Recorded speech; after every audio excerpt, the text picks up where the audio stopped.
Hello and welcome to the Michael Mamas Show. I'm your host, Michael Mamas.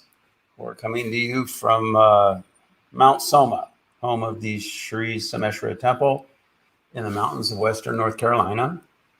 And I'm here today with Scott and Adrian. Adrian's having, some computer troubles that hopefully she'll get straightened out any minute and she'll join us. Today's podcast is entitled Not Our Children. I think before we get into that, I want to say a few things. Generally, what I teach is, I don't even like calling it spirituality necessarily, because spirituality is, right away your hat gets thrown into a ring. But to me, spirituality is a vessel that holds all feelings of life. It involves the heart, nature, art, music, also the rational mind, And I know the pundit says that, 1 in a million people want spiritual knowledge to the depth that I offer it. Now that can sound,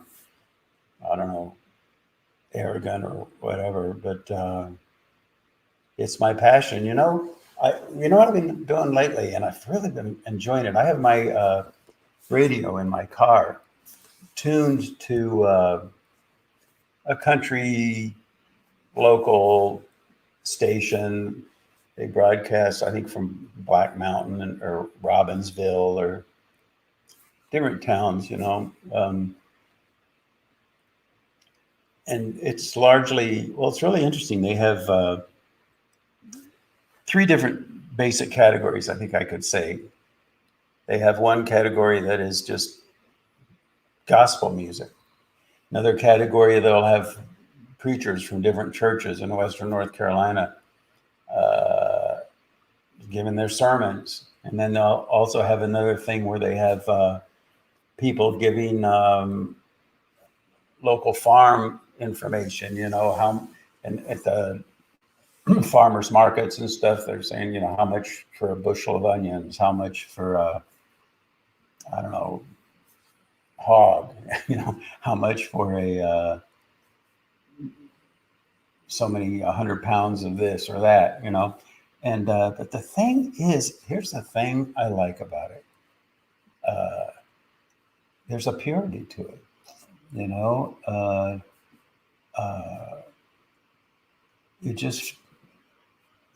It just feels good. It feels healthy, And also very interesting that I like listening to the sermons, and I'll tell you why. Because they'll say things like, you can pull out a million of them. I have a whole YouTube video on Bible quotes, and there are millions of them. I mean, I just referenced a handful in the video, but just common of the kingdom of heaven is within, or Jesus walks with me, or, all these different things that they say in these sermons. And I found it very interesting. I'll tell you why, because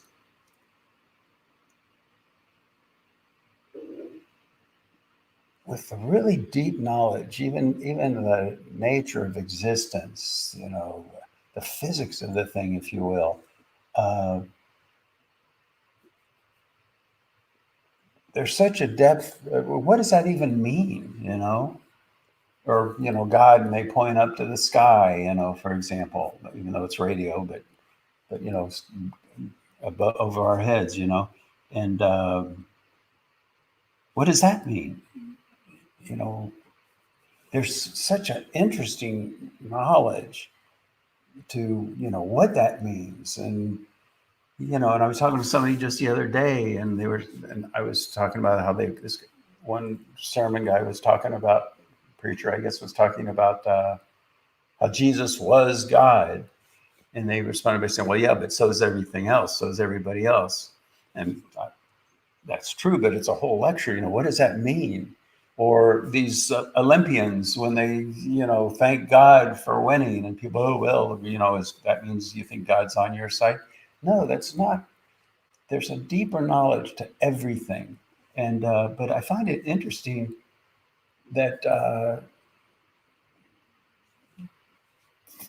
these sermons, and I think the people that listen to the sermons, they're satisfied with just what a more, if you will, lack of a better word, superficial understanding of what that means and the sense. How can it make sense? And to me, it needs to make sense. There's a beauty there, but there's also a beauty in the idea that they don't need it to, because I think a lot of times people, with respect to religion or spirituality, it's more feeling. They can feel their connection with oneness, with God, with the divine, and that's good enough for them, and it's okay, but I think there's also a problem there in that people can get uh, confused, or superstition or whatever can creep in. Whereas if we have a rigorous understanding, the more rigorous our understanding, the more the knowledge remains, pure, if you will, or accurate. So anyway, I just wanted to share that. There are other few things I wanted to share. Molly Seidel, I think is how you pronounce her last name. She just won the bronze in the Olympic marathon, and I watched the last half of it. I think certainly the last quarter of it, and they would flash to her family back in Wisconsin, and a whole bunch of them were all cheering, I guess, on Skype or whatever. And then they go back to the race, and she was neck and neck until the close to the end, last several miles, with two women from Kenya, and I don't know if the third one was from Kenya too or not, but there were four of them there, neck and neck. And this girl, I think she hardly even competed in marathons. She was just new at it, but her history is so beautiful. It was amazing that she even got into the Olympics. Got in, let alone was at the pack of the leading four, so close to the end. And then they would show several times. They showed this image of this thing she drew when she was in the fourth grade, elementary school student, with the typical.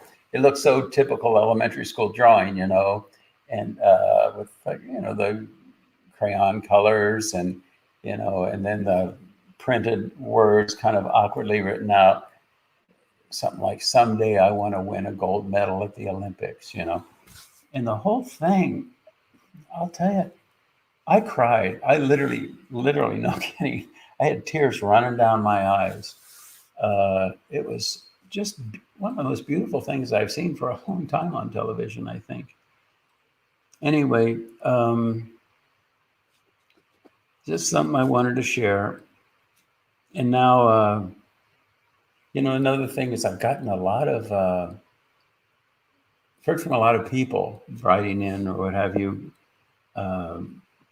People are afraid about what's going on in the world today, and people are angry. And one person asked me, they said, well, we've had difficult times before in history. This isn't unprecedented, World War II and World War I and all these different things like that. And I responded by saying there is a difference. And that is that back then there were places, even during like a world war, where the country was essentially unified. I mean, not 100%, but essentially unified. But now, and I think it's unprecedented, it's almost every direction you look, there's major conflict, major polarization. And I've never seen that before. And I think that's a big reason so much conflict is why so many people are so afraid and so terrified. In what direction is the world going? What direction is our country going? What in the world is going to happen, And the way I look at it, it's like if you took a stick or a twig and you bent it, at some point before it snapped, you would know it's about to give. You could just feel it. And to me, if you're able to, get past just the fear and really feel into what's going on, we're right at that point. We're at a point of a major, as I've said, a major phase transition. Things are about to shift in a big way. And I think that's a good thing. And I think it is going to lead to a sobering age. You know, we've called it the enlightened age, the age of enlightenment, the golden age. It's an age of sobering. The world's going to sober up, and it's going to take on a more mature, if we may say that, relationship with life, how to run our country, how to think, how to believe. And so I'm looking forward to it. You know, there's this principle. I should even put this in our ephemeris thing, the extrapolation principle. There's a principle where, oh, forgive me, but the first example that comes to mind is like global warming, where, okay, the temperature was here that year, the temperature was there that year, the temperature was there that year. So if we extrapolate that line out to infinity, that says in 12 years, the planet's going to burn up. Bad example, maybe, forgive me, I don't know. But at any rate, that extrapolation principle is all over the place, you know? And now I think we're extrapolating with respect to all the chaos that's going on in the world. If this keeps up, it keeps getting worse, you know, the world's going to be destroyed. But, you know, the sun rises. It gets warmer, warmer, warmer, but we don't worry about it because we know it's going to peak out sometime afternoon, and then it's going to cool off, and then the evening's going to be cooler. Everything cycles. And so to take any point and extrapolate it out to infinity, we have to think more deeply. Now, I'm not saying we can be indifferent. I'm not saying we can be passive. We need to pay attention. That's why I was saying in the past that in previous podcasts, be informed. And the only way you're going to get informed is the news, you know.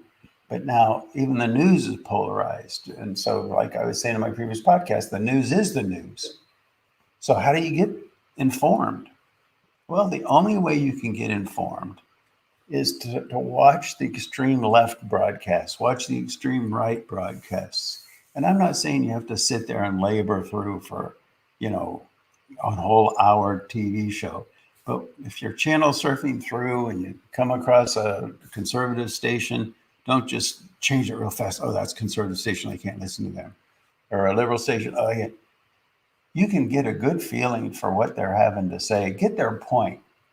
Don't just dislike the first sentence and so you change channel right away. At least just wait to get their point, and then you can change the channel.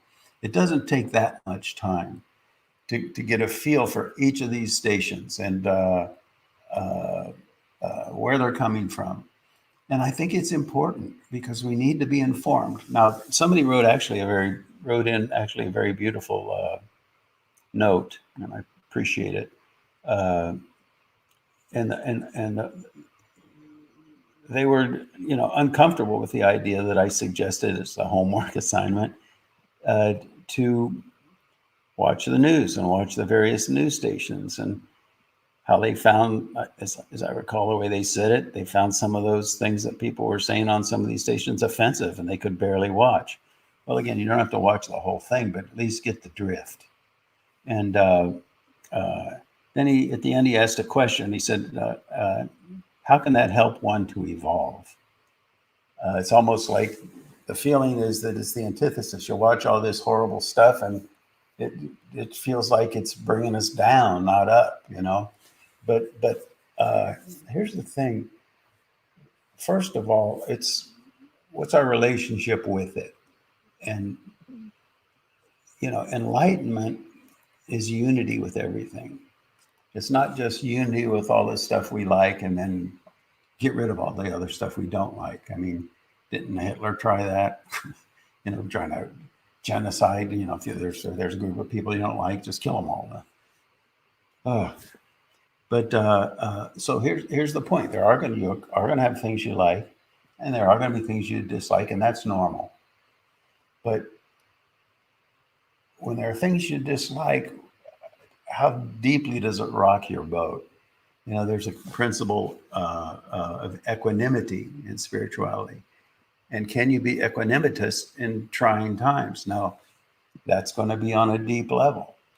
If something horrible happens, it's normal to cry. If something great happens, it's normal to be elated. And equanimity doesn't mean erasing that, it means finding that place deeper inside that is unaffected by it. And it's if we can remain grounded in that transcendental value, that equanimitous state, and still be in the world that's highly integrating. It's like that principle that they talk about in India, that you meditate, you go inward, you commune with the divine, and then you go out in the world. It's like taking a cloth, and in India, the way they dye a cloth is they stick it in the dye, the bucket of dye, and then they hold it to the sun. And as it dries off, the dye fades. And then they stick it back in, back out, back in, back out, until finally, even in the bright sunlight, the color remains fast. So there's a purpose. That's to our own benefit. That's how, and that answers the question, how can it help us to evolve? We don't bury our heads in the sand. We become transgradiently integrated. The depth of our being becomes integrated with the surface, the field of polar opposites, the field of oneness. Paradox, integration. You see? So can you hear a profoundly opposing viewpoint and not lose your balance? Understand. It's not overstand, it's understand. And another important point, very important point about that is, by our doing that, we bring balance, we bring that influence of balance to the world. If we can function from that place of wisdom in our viewpoints, then we will radiate that out to the world. But if we just take one side and hate the other side, or bury our heads in the sand to the other side, it's almost like we're avoiding our responsibility. What's responsibility mean? The ability to respond. It's going to be through us, and not in a la-la land kind of a way, but in a very mature kind of a way. It's going to be up to the people that can maintain that sort of equanimity, still have their opinions, still have their perspectives, but see both sides in an equanimitous way. And that's the beginning of a transition. That's a catalyst to transition to a more enlightened age. But now, having said that, I'm going to tell you where it's really hard for me to do it. And that is, there's a lot going on, and they talk about so much in the world, and all this conflict between the left and right, this and that. Okay. I have my opinions. I try not to bring them into the podcast, though I am human. But when it comes to the children, I'm like, hands off, that's where we draw the line, and when they start targeting kids for whatever purposes, and start attacking the family unit, that's where I have to say it's not okay, and everybody has agreed, even recently, that it's the family unit. Why is there problems they talk about in inner city and things like that? Well, because they're almost all the children, well, the majority of the children are born out of wedlock. They don't have a father, they don't have a family, and how important family is. But now, do you know, Scotty, you know about this, that evidently this is a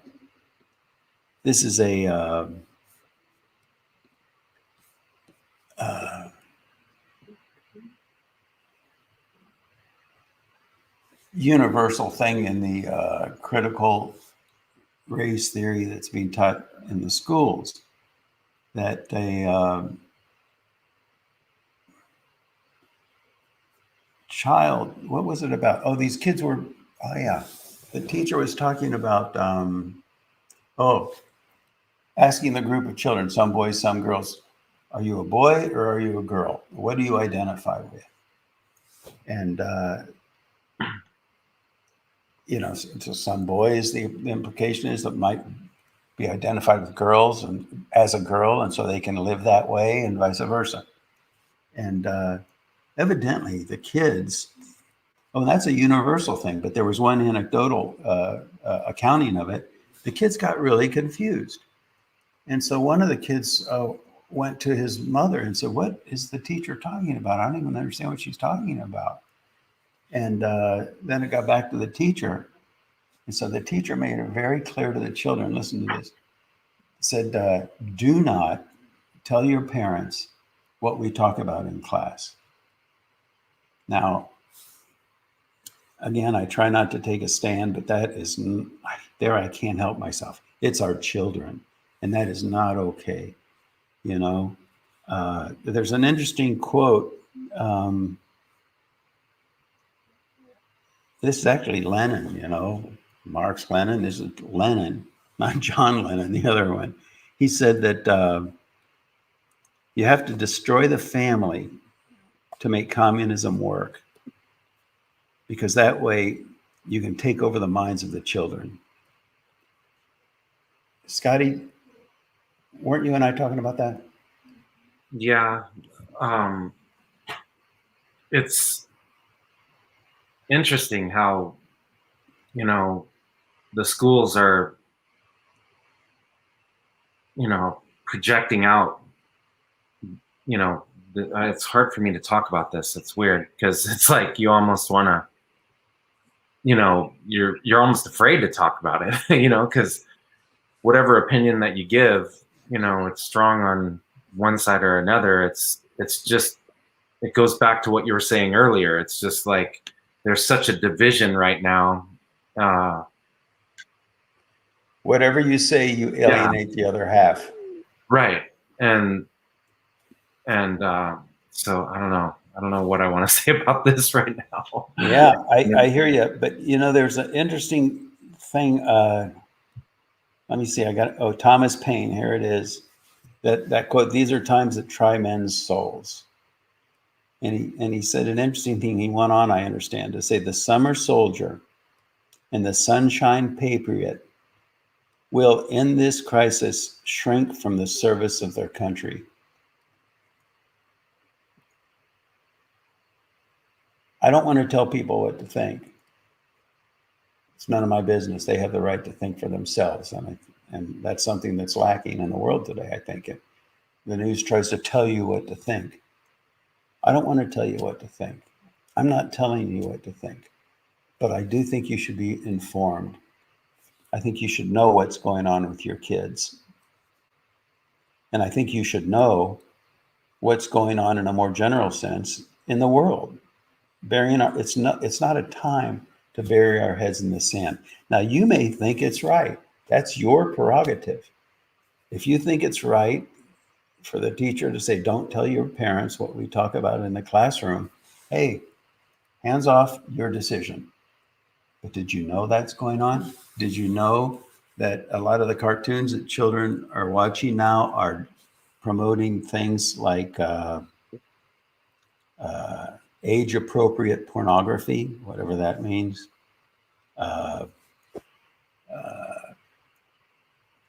I saw a little excerpt. I think I don't know if it was Nickelodeon or where, I don't know. But there were these two children sitting between a drag queen, and the drag queen was talking to them. And it was interesting because at one point the drag queen turned to the little boy and said, "Do I scare you?" Little boy, yeah. Again, it's up to you. You decide for yourself. But I think it's good to be informed. There's a difference that I've talked about in the past. There's a difference between being naive and being innocent. And naive doesn't necessarily mean that you don't know about something. It can mean that your perspective on something is naive. It's foolish. It's not. What does naive really mean? Naive really means you're coming from a place that's not really connected from deep within your own soul, within your own being, within your own convictions, not because you've been indoctrinated into some naive belief system, but because it's where you're coming from deep inside when you look deeper than anything that you've been forced to comply with. You see? And so,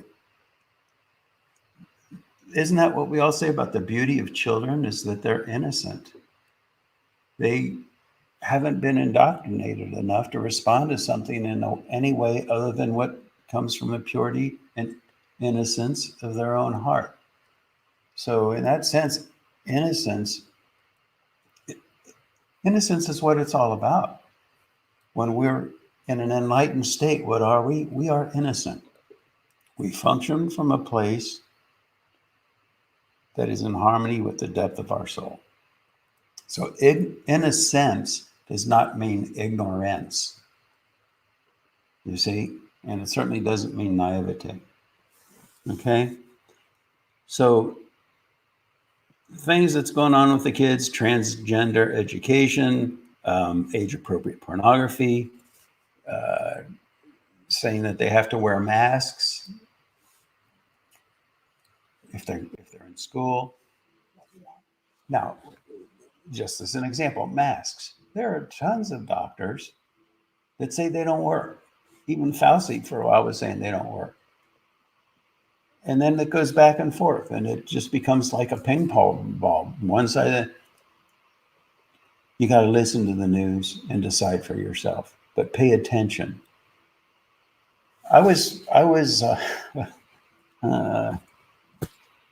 Anyway, vaccines. I've even heard that now there's a push to start vaccinating children from age 2 on. I've also heard, and if you do a little channel surfing and pay a little attention, the reaction that children are having, particularly children, but adults too, but particularly children, little points lining the endothelium of all the blood vessels throughout the body. And when they get sick, those things inflame. And when they're dead, they find those inflamed little points permeating throughout the body, all the organs, everything. As a result, they say, of the vaccine. I'm not saying that's the case. I'm saying that that's what people attribute it to. There was an article in a publication in, what's the polio vaccine? I'm spaced out right now. What was the name of the guy? Salk. The Salk Institute came out with an article about that, and that's a highly reputable medical magazine. And they talk about that effect of the vaccine. I don't know. Decide for yourself, but be informed, you know. And the children, they're being taught hate. You know, even the critical race thing, you know, is basically, you know, white people are bad. All the different biases, the fear. I think I talked about it in the past where I gave a little presentation to a bunch of elementary school kids.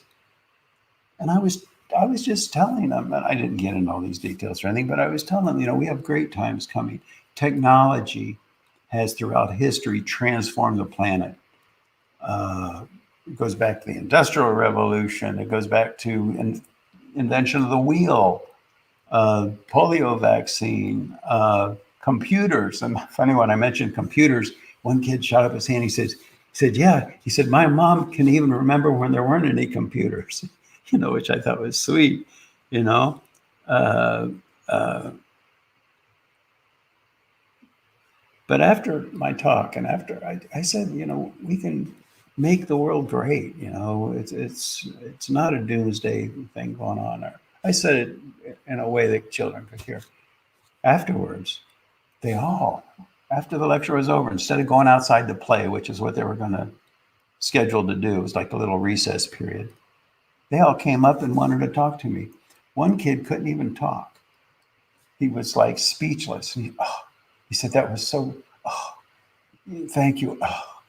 You know, he kept going on like that. He was so relieved to hear something positive about the world and our future. What are we doing to our children? It is not okay. That's where I draw the line.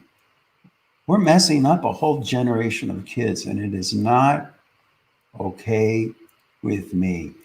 You know, at Mount Soma, particularly on the weekends, we have lots of people that come, and I like to go out there and talk to them. And you know what I really enjoy talking to is the kids. Children are just so wonderful, and they're so innocent and so communicative in a way that is just exquisite, you know? We do not want to trample that. We do not want to lose a whole generation of children. Uh, when I was a kid, and I have to admit, when I sent my kids to school, they're grown up now, but when I sent them to school, you send them to school, they get reading, writing, arithmetic, and they come home. It's not that way anymore. We don't want to indoctrinate our children. We don't want to indoctrinate anybody. And you don't want to allow yourself to be indoctrination. Too many people are, the human species seems to be predisposed to indoctrination.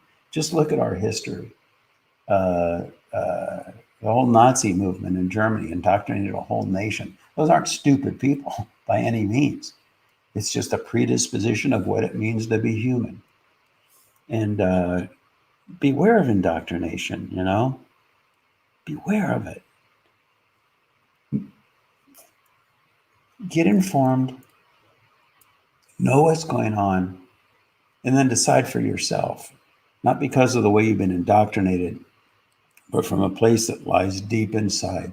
And realize it's going to be riddled with paradox. You know? I mean, even look at the border, for example. I mean, so many people are coming in there. They're good people. You see them with their children, and God help them, you know? God love them. But at the same time, fentanyl's pouring in. Unprecedented levels of drugs that are killing people. Families in crisis. Children being raped. Think. Just think. Now, I personally feel like it's my obligation to be as informed as I can. I could always be way more informed than I am, but I do a lot. And one thing I do is I like to monitor the BBC. I like to monitor French radio. I don't speak French, but I have close friends that do, and they inform me. And also the news in India. And it's amazing the different perspectives you get on everything. You know, there was a guy I know, and his father was high up in the government. He was even going to be, he was asked to be, I think, Assistant Secretary of Defense. I think it was a couple of times. He turned it down. That was this guy's father. And this guy's father told him, and this was way back in the 50s or 60s or whatever, his father told him, if you think that you have any idea of what's really going on because you listen to the news, you're kidding yourself. And so the best we can do is at least don't listen to one broadcasting channel. Listen to this, listen to that, reach out to other countries if you can. Try to get a handle on what's going on, and then try to make sense of it for yourself, you know. Tangential. There's this story, I don't know if it's true or not, but there are these two guys during the California gold rush.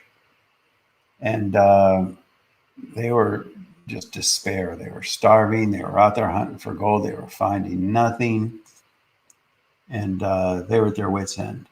So they were sitting along the side of a river or a creek or whatever, campfire, and I guess at a camp, they temporary camp they made just for the two of them. And the one guy says, I'm going for a walk. He gets up, he goes for a walk. And then the guy who's still at camp hears a gunshot go off. So he goes, and his friend had killed himself. So he starts digging a grave right there by the river, right there where his friend had shot himself, to bury his friend. And in that hole, that grave, as he dug, he found the biggest gold nugget in the history of the whole California gold rush. He became extremely wealthy. Now, when you hear that, it's like, oh man, how ironic. But It could be, but I just wonder if the two of them found the gold nugget and one of the guys shot the other guy so he could have all the gold for himself. Now, that's a horrible thought, but a horrible. I feel guilty even saying it out loud, but it's something to think about. And so, like that, when you listen, and the only reason I bring that up is because when you listen to the news, try to look deeper. What's really going on? And certainly don't listen to a conservative or a liberal or a communist or a Marxist or whatever for your for what you're going to believe. You think for yourself. Now, the problem with that is that oftentimes when we do that, we don't tap into a place of wisdom. We tap into a place of contrarianism. Oh, I'm a man that hears a different drama, and therefore I'm, doing it right. It's not about being contrary. It's not about a negative attitude. It's about an exploration of possibilities coming from a place of deeper wisdom within yourself. You're not contrary just to be contrary. You're not contrary just because you've been indoctrinated. You're looking deeper and trying to find truth at the depth of your soul. You see? Shutting down the schools. I don't know. Do you know 5, I guess, CEOs from the big pharmaceutical companies that are manufacturing the vaccines, 5 of them have now become billionaires off of the vaccines. And when you look at that and you look at lobbies, and now there's all these physicians, if you watch different channels, they're saying just what I said in the very beginning. Forgive me. I got in trouble for it. A lot of people wrote in mad at me for saying it. I'm going to say it again because these doctors now are saying it. Hydroxychloroquine works. But the thing is, there's no patent on it. It's a generic drug. It's dirt cheap. We could manufacture it like jelly beans and pass it out. And they're saying it's safe, it works, nobody's gotten hurt from it. And then what's that other thing? Do you guys know, Scott, Adrian, that it's ivermectin. Yeah, ivermectin. Yeah, supposedly that works. But these are just things to think about. Again, I'm not telling you what to think. I'm asking you to think. I'm asking you to look deeper. That's all. You decide for yourself. Do you know there's here's another study. And the incidence of the virus in a state, statistical study, is directly proportional to the number of people in that state that have been vaccinated. In other words, the more people that are vaccinated in that state per capita, the more of the virus, COVID virus, they're seeing, the more people who are getting the disease. Now, some people are claiming, I don't know, some people are claiming that what happens is when people get vaccinated, they become virus shedders. So they're spreading the virus. I don't know. But have you heard that? Weigh it for yourself. You can look in as deeply into it as you want. You can research it ad nauseum if you want. But it's just something I think we should be informed of. That's all. And then we make up our own mind,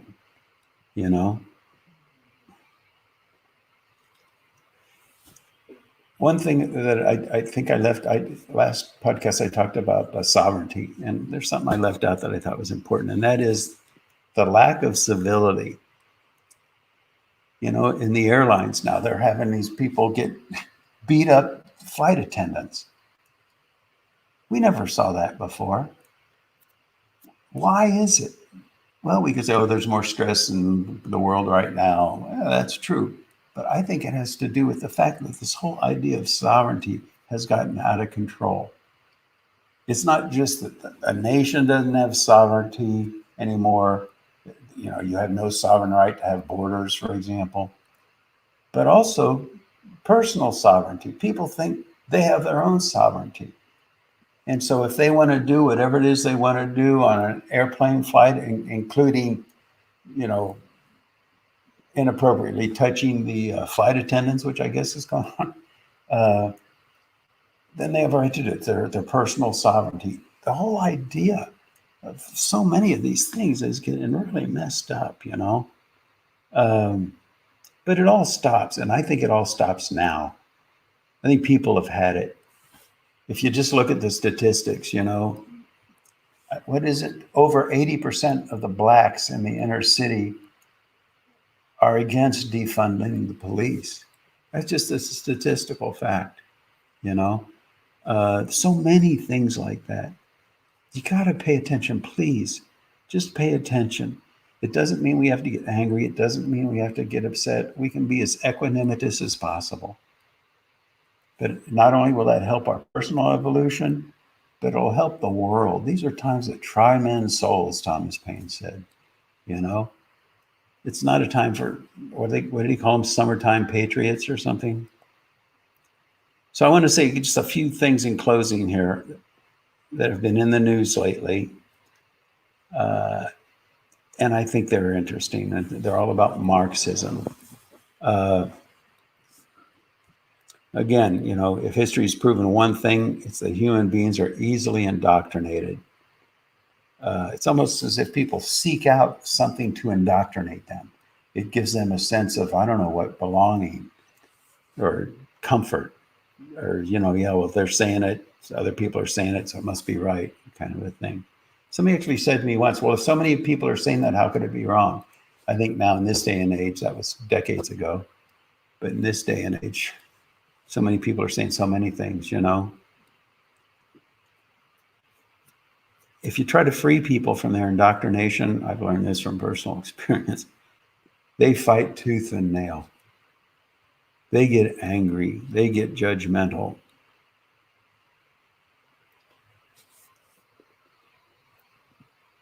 Even in the writings of one of the founders of Black Lives Matter, even in the writings of that founder, they openly said that they are Marxists. They're promoting Marxism. And there were just, I think, three main founders. One of the founders was a black man, and he was saying, he quit. And he was saying Black Lives Matter has nothing to do with the rights of blacks. He said it's all about taking over the country and then in a Marxist manner, which is quite consistent with what this other founder said. Food for thought. You can research it if you want. I just think it's good to hear it. Believe it or not, it's up to you.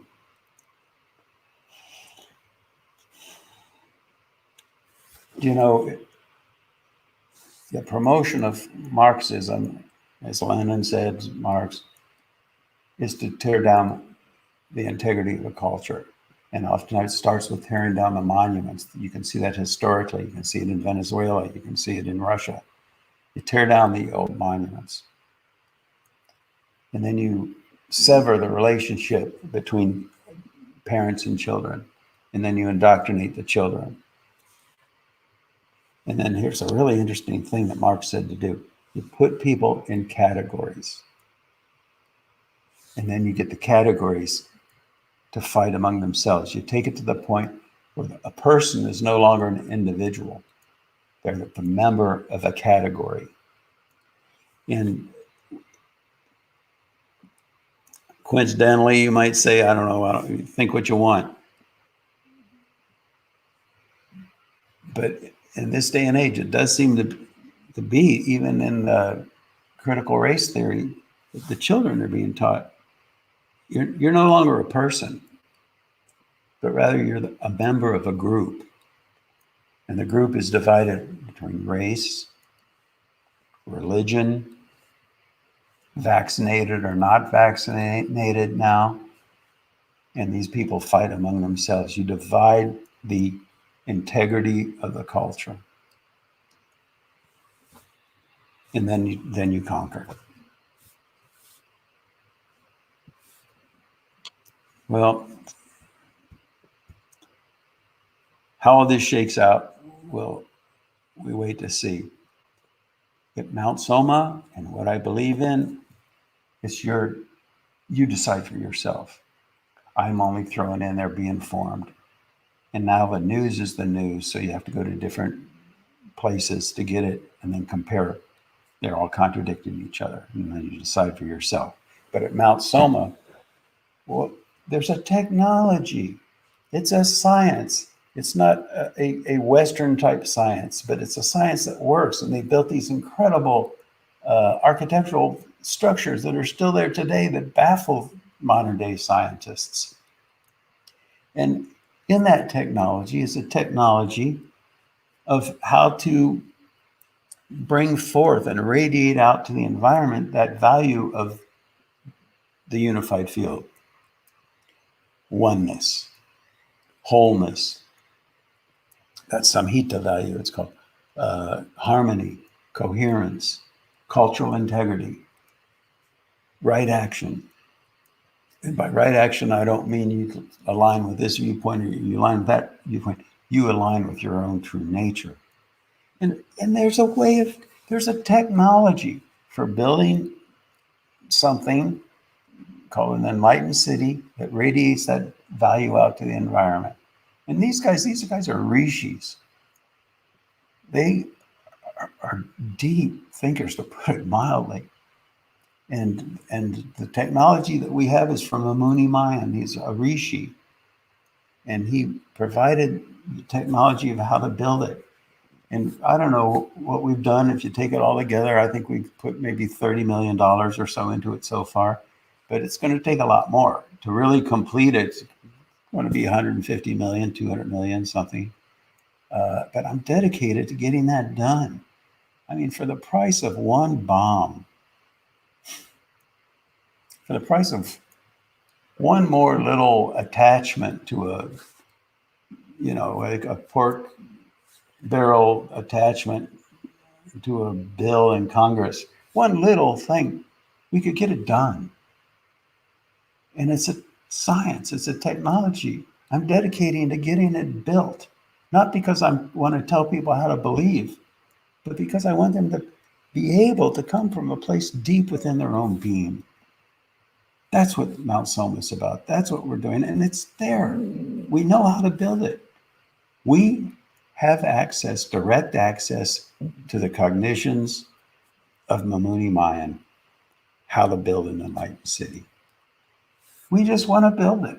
We have probably now, because Ganapati Spati passed, we have the world's foremost authority in Vastu science, who's with us, who gave me the plans and is willing to fine tune it to the umpteenth degree to help get it completed in perfection. There's got to be some billionaire out there who's willing to donate that money. Because you know what? Even if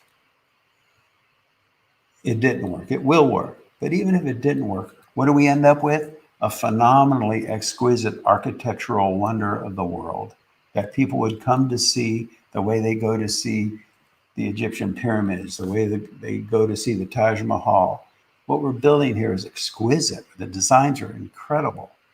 So please, somebody out there who can fund it for the price of one rocket of Amazon, what's his name? Jeff Bezos. I think that thing costs 5 times that much, The money is out there. Let's just build the thing. All right, well, I don't know. I guess I don't have much else to say. Scott, Adrian, anything else? Yeah, I think the key from this whole thing is I don't know, it seems like we're in a growing pain kind of thing, because there's so much information that's going out there. And I think we all do well to understand it's up to us to cultivate our ability to deal with all of these things. That's going to make the difference. It's not about the stuff, but our ability of navigating and getting through this stuff. So all these things that we see on TV or this or that or whatever, the bottom line is we have the responsibility ourselves, I think. That's right. And people get confused about that because they say, well, if it's all predetermined, then why do we have to bother? And so that speaks to a too superficial understanding of free will versus predetermination. Ultimately, free will and predetermination, there's no difference, but that's a whole lecture. And I get into it in my classes, but it's deep stuff, The explanation is there. But Scotty, you're right. Just because it's going to happen doesn't mean it's going to happen if we don't make it happen. That can sound paradoxical, and I guess it is, but we have to do it. We have to step forward. We have to make this happen. And I'm going to say we could have made it happen faster. I've been trying to get this done for decades. And the longer we wait, the more uncomfortable the phase transition to that more golden age, but more difficult and uncomfortable it's going to be. And we're experiencing the discomfort of it right now. So let's get it done. Let's get it done.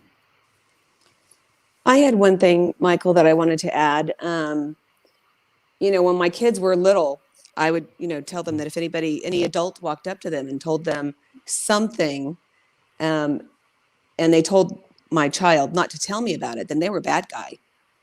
That's how you know that somebody's trying to do something bad to you.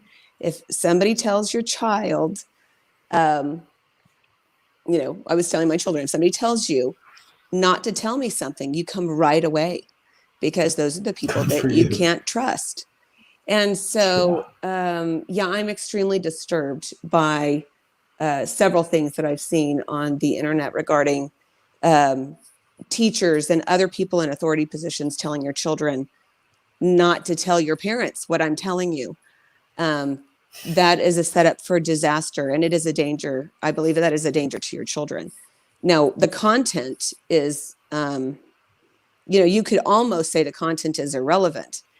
If somebody is telling your child to keep secrets, your child is in danger. And that goes, in personal safety for your child, in avoiding child predators. And I think also, schools and teachers have a role, and that is to educate. And every teacher has their own kind of agenda that, they're humans, and they express those agendas in class, and that happens. They're all humans. But every parent has a right to know what those are and teach their individual child accordingly what they believe, what they want their child to know. And so I find that terrifying. And I've actually had a really hard time because I've called my school district to find out what will be being taught this year in our school. Is there a change of I can't remember I'm having a hard time finding the word. Curriculum. Yes, thank you. Change in curriculum. And no one that I've talked to knows if there's a change in curriculum. But one person said, well, what usually happens if there's a change in curriculum is when the teachers show up a week before school and they're doing their teacher training, they get updates as to curriculum. And then they're off and running immediately. But they were unaware if there would be any change in curriculum this year. Yeah, that point that Scotty made, I think, was a really important one. And I didn't know it. He was the one that told me that this teacher that told the children, don't tell your parents, that evidently came from, on high. That's a program that was passed down. It wasn't just something the teacher said.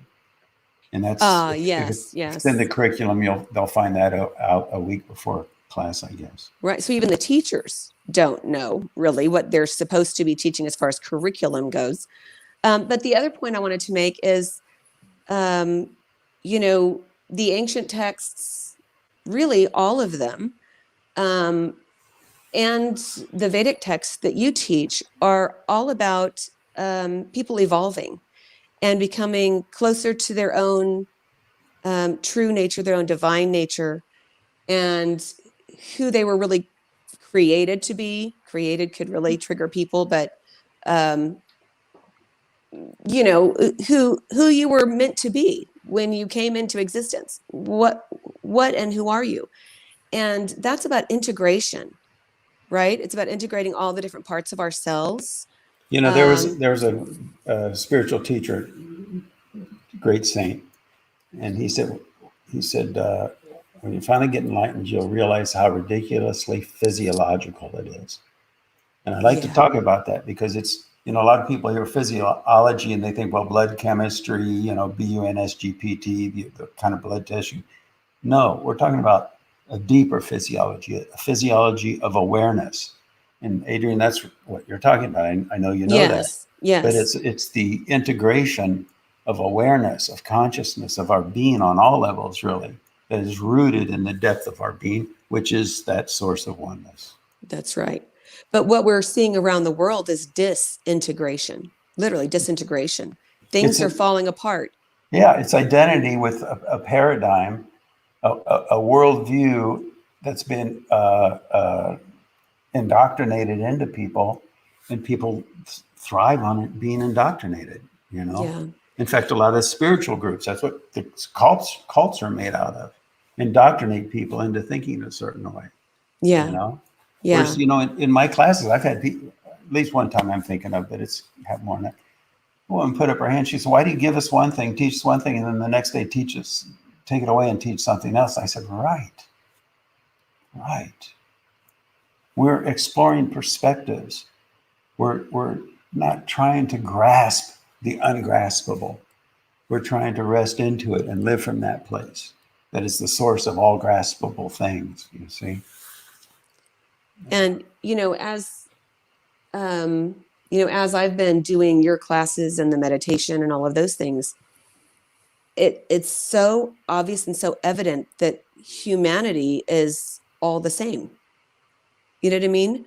We are um, we're people with souls who are all doing our best, and we want the best for our children, and um, we love our families, and many folks out there um, love whatever they would consider God. Um, and humanity is humanity, and humanity is being torn apart and put into these different little pods. Um, and like I said, it is a disintegration of what would Yeah. otherwise the homogeneity of humanity. There is a oneness Divide to and conquer. us. Yeah. And I feel like we are being divided in our world today, coming from pretty much every angle you can imagine. And within the hearts of some people, there is division. But the whole point is integration. And so integration of people, integration of racial groups, But now integration of there's an important point here, Adrian, excuse me, but it's not about a homogenous society of people all thinking the same. It's not, no, and it's not a homogenous integration of all cultures. You know, I heard somebody, again, I'm walking on thin ice here, but well, one of the things that people loved about The Godfather, I think, is that it portrayed the cultural integrity in one way of the Italian American. You know, with their weddings, not all the bad stuff, but you know, and all the different subcultures, they have their own cultural or subcultural, if you will, integrity, and it's a beautiful thing. It's a good thing. Uh, uh, but now it's become politically incorrect to make a generalization about any group. But I remember, you know, three of my grandparents were from Greece, one from Austria, but the Greek influence was there. And they'd get together on Sunday and they'd have their Greek food and, you know, potluck kind of thing every Sunday. All the family members would get together. It was beautiful. And there was that cultural component to it. And so now we're talking about unity in the midst of diversity. We're not yes, talking about unity in the annihilation of diversity. yeah, right. I meant more the homogeneity of humanity I know as you did, but I want to be yeah, sure that the viewers get that. yeah, Yeah. yeah. Because I agree with you. I think the cultural diversity is one of the most beautiful things about humankind. You know, everyone has their own flavor. How boring would the world be if everybody was one thing? You know, there's so much beautiful diversity among. Yeah, I love it. I really I do. do too. You know? I think it's Yeah. so beautiful. But I guess I was coming from a different angle, just saying, you know, humans today are all being kind of pulled apart from each other. Yeah. And I feel like, you know, prior to everything that happened, there was more integration. We were working in a direction that felt more integrating. Well, and the scary thing, Adrian, is that a lot of people are saying that that is by intent.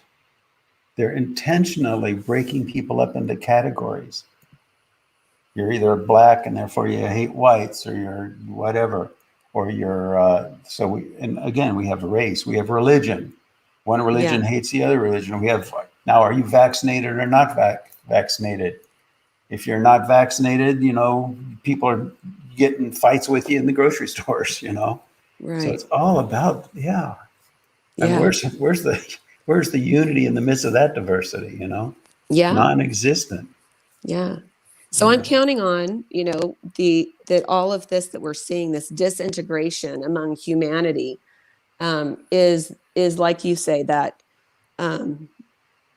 hyperstimulation of activity prior to the, you know, the calm. You know, this is when water turns to ice, you always say there's that overstimulation of I'm not finding my words today.